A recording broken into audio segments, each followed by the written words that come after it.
ദീമോളെ, ജഗനെ കണ്ടിട്ടാണോ നീ ഇറങ്ങി ഓടിയത്? ജഗനെന്താ ഇത്ര വൈകിയത്?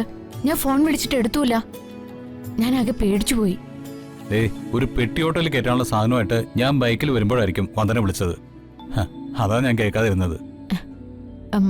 ജഗൻ ഒരുപാട് കഷ്ടപ്പെടുന്നുണ്ടല്ലേ?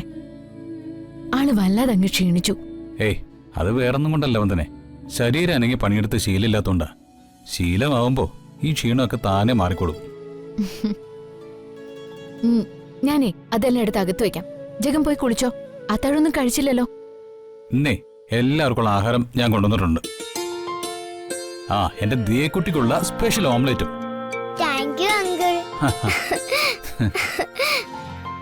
എനിക്കിനി ഒന്നും വേണ്ട ജഗ, നിങ്ങൾ എല്ലാവരും കൂടെ കഴിക്കേ. അത് പറ്റില്ല, എല്ലാവരും കഴിക്കണം, എങ്കിലേ ഒരു സന്തോഷമുള്ളൂ. വന്ദനെ, വണ്ടിയിലുണ്ട്, എല്ലാവർക്കും എടുത്തു കൊടുക്ക്. ഞാൻ ഒന്ന് കുടിച്ചിട്ട് വരാം.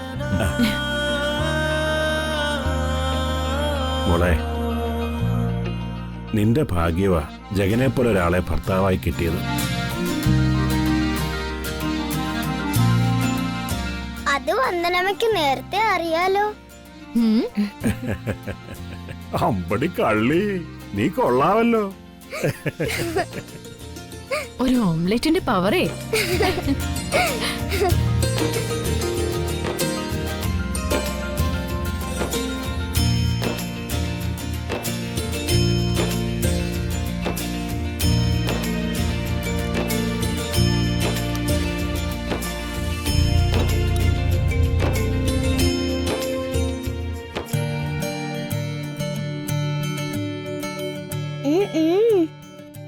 കുറച്ചും കൂടി തരട്ടെ?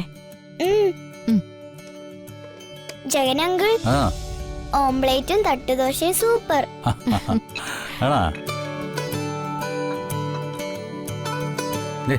ഇങ്ങോട്ട് വാ, ഇരിക്ക്.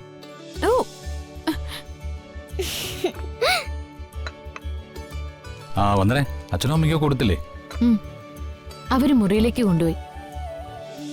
ഇതേ നല്ല ടേസ്റ്റ് ഉള്ള തട്ടിൽ കുട്ടിദോശയും ചമ്മന്തിയും. അയ്യോ, ഞാൻ കൈ കഴുകിയിട്ടില്ല. അത് സാരമില്ല വന്ദനമ്മേ, ജഗനങ്കിൾ വാരിത്തരും.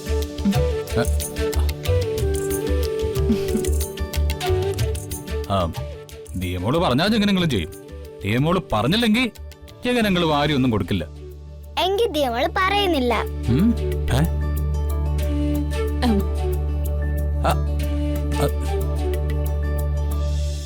അത് പറ്റില്ല.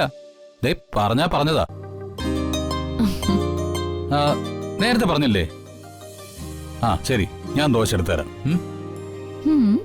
ഈ ദോശ ഇങ്ങനെ എടുത്തിട്ട് ഈ ചമ്മന്തി ഇട്ടിങ്ങനെ നനച്ച് ഇങ്ങനെ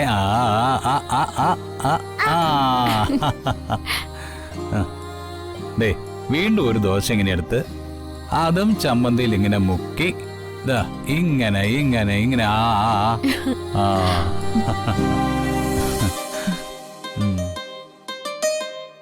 മോളെ,